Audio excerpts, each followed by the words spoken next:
I want to introduce you for just a moment to another audacious entity, and that is the Bureau of Land Management. That's right, that's where we come in with the booze. The Bureau of Land Management, established in '46, and I want to, by the way, introduce the BLM through the eyes of Federal District Judge Robert C. Jones, who was in a district court in the state of Nevada. Robert C. Jones heard the cases that were in the Wayne Hage case. Anybody here heard of Wayne Hage? Yeah. The Wayne Hage case. Wayne Hage himself, a great patriot rancher, died about 3 years ago. But he lived long enough to hear Robert C. Jones excoriate heavily the BLM in that federal court. As a matter of fact, Wayne Hage had fought the BLM for several decades. And Robert C. Jones issued this statement to the BLM. He spanked him as hard as he could. He said basically this.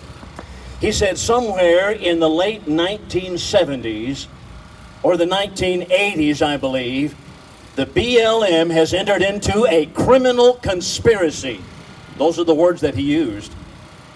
That has entered into a criminal conspiracy, conspiring to steal the rights, the property rights of the Hage family and other ranchers in the state of Nevada. Not only so, he said, but the actions of the BLM have been so unconstitutional, so lawless, ignoring the rule of law, ignoring former court cases. He said that it shocks the conscience of this court, and that's saying a mouthful right there. He went on to suggest that the BLM be indicted at federal court under RICO laws. That would be federal racketeering laws. That's what Robert C. Jones stated in Nevada 4 years ago, 2012. It was a historic 104-page ruling. Ladies and gentlemen, that's exactly the issue that we are facing right now today. Because the BLM is unconstitutional, it's acting in unconstitutional fashions, it is changing the laws at their own whim, and they're running roughshod over private property owners. That's what the issue is. As a matter of fact, some people might say, well, what took place in Nevada in Robert C. Jones's courtroom is not indicative of all across the country, but that is false. As a matter of fact, when Robert C. Jones, the federal judge, issued that verdict and that excoriating statement, they had emissaries, that is lawyers, from Washington, D.C. fly all the way out to Nevada and sat there and had to take that statement from Robert C. Jones. It is not a local problem. And what we are seeing here at the Red River, Wichita, Wilbarger, and Clay counties is not a local problem. It is a federal government that is completely out of control.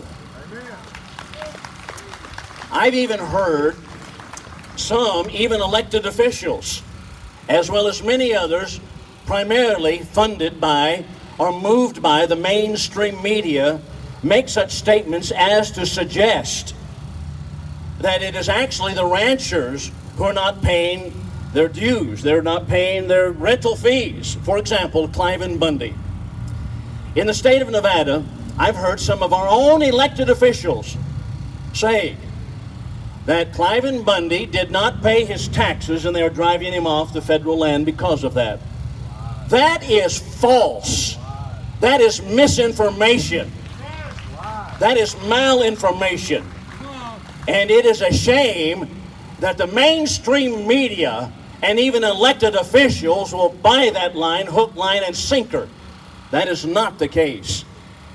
In fact, in the state of Nevada, as well as most of the western states, those property rights are called split estate rights.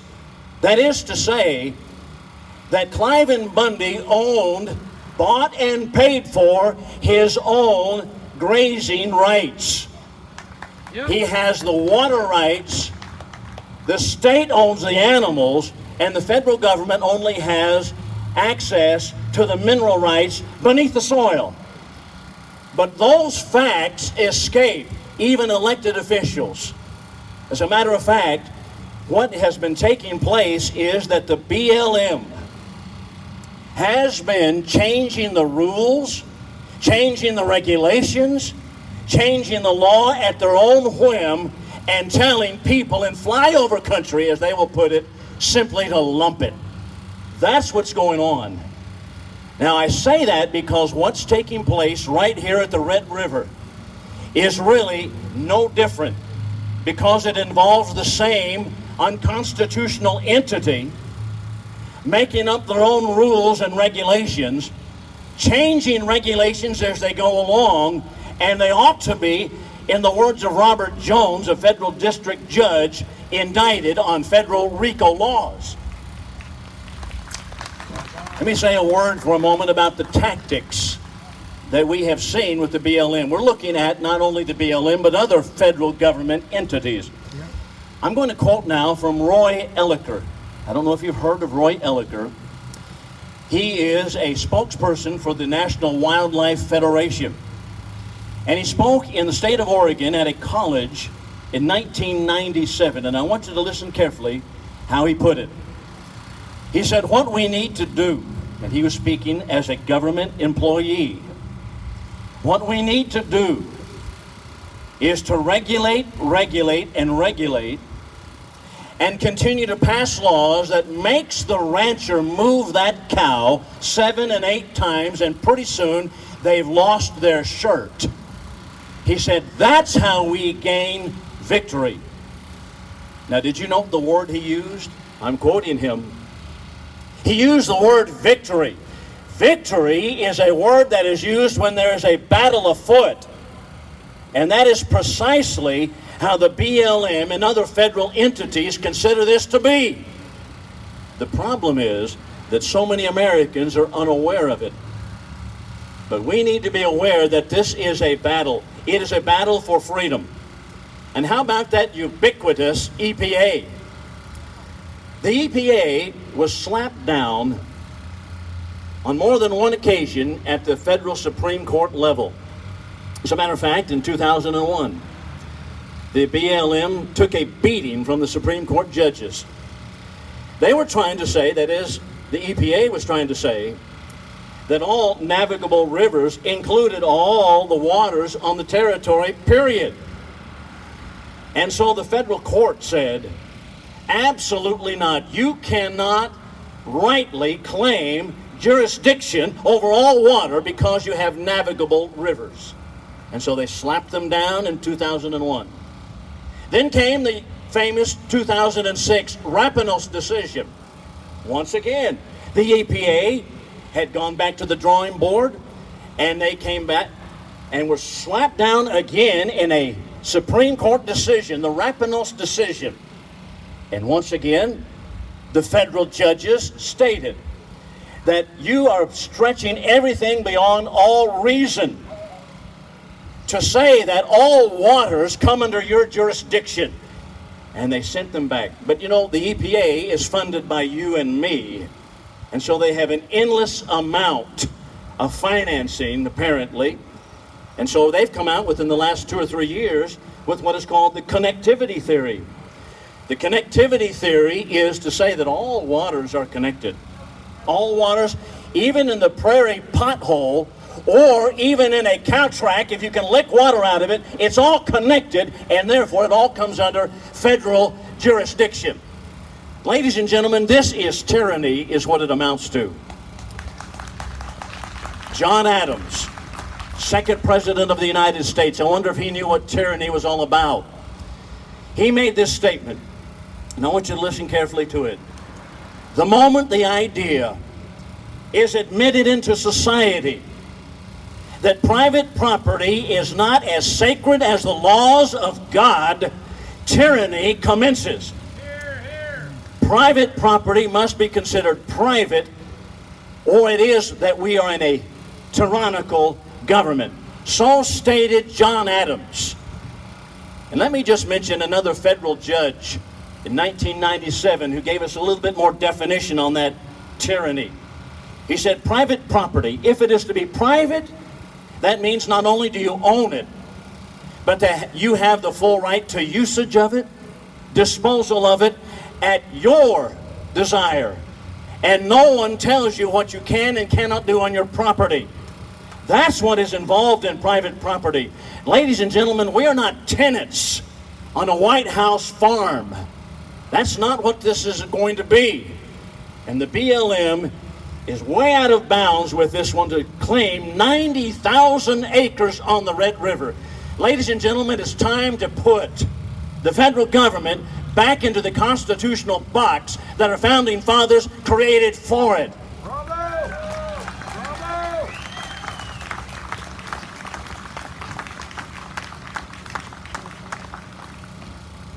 Bill Lockwood, my goodness. A little bit of passion there. Thank you, Bill. Pretty articulate. Sounds like you studied a little bit. That's what patriots and Americans are, folks. They take the time to read. They take the time to help. Speaking of which, my goodness, what a stage. I mean, a bunch of bikers showed up on a Harley and leather jackets, and my goodness, I'm overwhelmed. This is beautiful. Amen. Thank you so very much to everyone who's worked so hard. The Tea Party, our friends and the Texas State Militia, our friends in the back over here. I can't read your sign because I'm blind and I'm having what they call a sometimers moment. Anyway, I want to introduce to you our next speaker.